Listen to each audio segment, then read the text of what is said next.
There is a $1 trillion gap between what Americans owe in taxes and what the federal government collects. The Democrats' budget bill that is expected to win final approval in the House this week would unleash funds that could help round up all that missing money. Congressional correspondent Lisa Desjardins has more. Judy, the so-called Inflation Reduction Act would dramatically increase funding for the IRS, some $80 billion over the next 10 years. Democrats say that gets the agency back on its feet, able to find more tax cheats after years of budget cuts. Republicans say it's dangerous and will target American families for audits.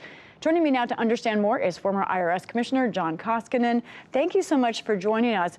I want to start with some baseline facts here about the IRS. First of all, since 2010, the IRS has seen significant budget cuts, nearly 20%, and their staff numbers are down about that same amount. The agency currently has about 80,000 full-time staffers for reference. John Koskinen, this bill could double that amount, adding another 80,000 plus staffers over 10 years. Does the IRS really need that many? Is the problem that large? Well, I'm not sure how they came up with the 80,000 number.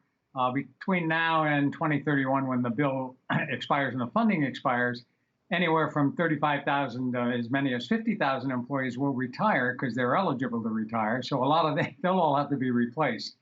But in terms of the growth of the IRS, I always thought that if I could get back the 20,000 that I lost while I was there, that would be a major step forward. What is the need then? What have the budget cuts done? What did you see them doing? And what's your understanding now of the agency? Well, I think this funding is going to be a sea change for the IRS. Obviously, it's a lot more fun to try to figure out how to spend money effectively than to deal with ongoing budget cuts, which has been the situation for the last 10 or 12 years. The IRS won't be starting from scratch. It has a lot of plans in place to improve taxpayer service, to modernize its information technology systems, and to catch up in its enforcement. The audit rate is down by over 50%.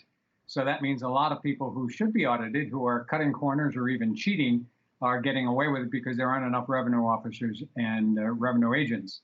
I think basically, though, the people who are going to benefit most from this are taxpayers. It's interesting because that's Republicans' criticism.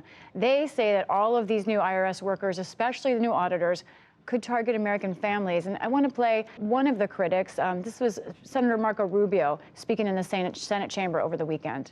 They're going to go after them. They're going to go after the people that cannot afford to hire an army of lawyers and accountants to fight off the IRS agents. Thousands of IRS agents.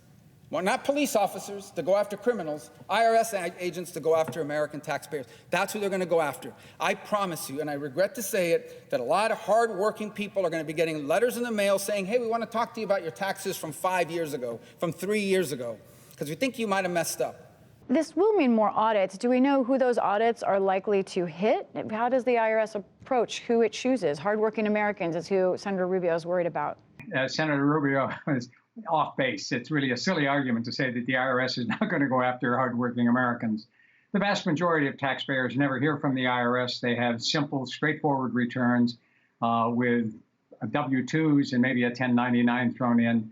And the IRS's goal is not to audit anybody where there is not going to be a change. They keep track of what's called the no change rate. And the goal is to keep that as minimal as possible, because if there's no change in an audit, not only is it a waste of the taxpayers' time, it's a waste of the IRS's time. So what will happen with the information technology modernization and its increased ability to do data analytics is the IRS will be actually better able to target the people who really should be audited. So I think the vast majority of taxpayers are going to benefit by this, because the level of taxpayer service is going to increase significantly. Part of this gets to the power of the office which you held, the IRS commissioner. The commissioner has said himself, the current commissioner, that they are going to hold, that they are going to be responsible for making sure that folks who earn under $400,000 will not see any increase in their audit rate. What's to say another commissioner couldn't change that and change and decide who they want to target? Well, you have to remember, there are only two political appointees in the IRS, the commissioner and the chief counsel. Everyone else is a dedicated career employee, and I have a lot of confidence in them. And no one wants to waste time chasing taxpayers who don't owe more money than they've already paid. So that I think it's fair to say that the vast majority of people earning under $400,000 already file appropriate income taxes and never hear from the IRS. Those who are cheating are going to be a little more nervous. I've always said that when you underfund the IRS, it's really a tax cut for tax cheats because they're the ones who benefit by the lowered rate of enforcements and the lower audit rates. So the IRS, with this funding, is going to be able to be more focused on the people who are actually non-compliant. So the hardworking Americans who are filing appropriate tax returns aren't going to hear any more from the IRS in the future than they've heard in the past. Democrats are counting on this idea, expanded IRS enforcement, to bring in hundreds of billions of dollars. Do you think there is that much money out there in tax cheats that the IRS can't get at now? When I was there, looking at the audits that were selected to be done that couldn't be done because we didn't have enough people, my estimate was we were leaving $8 to $10 billion a year on the table. That wasn't guessing. That wasn't saying, let's go find some people.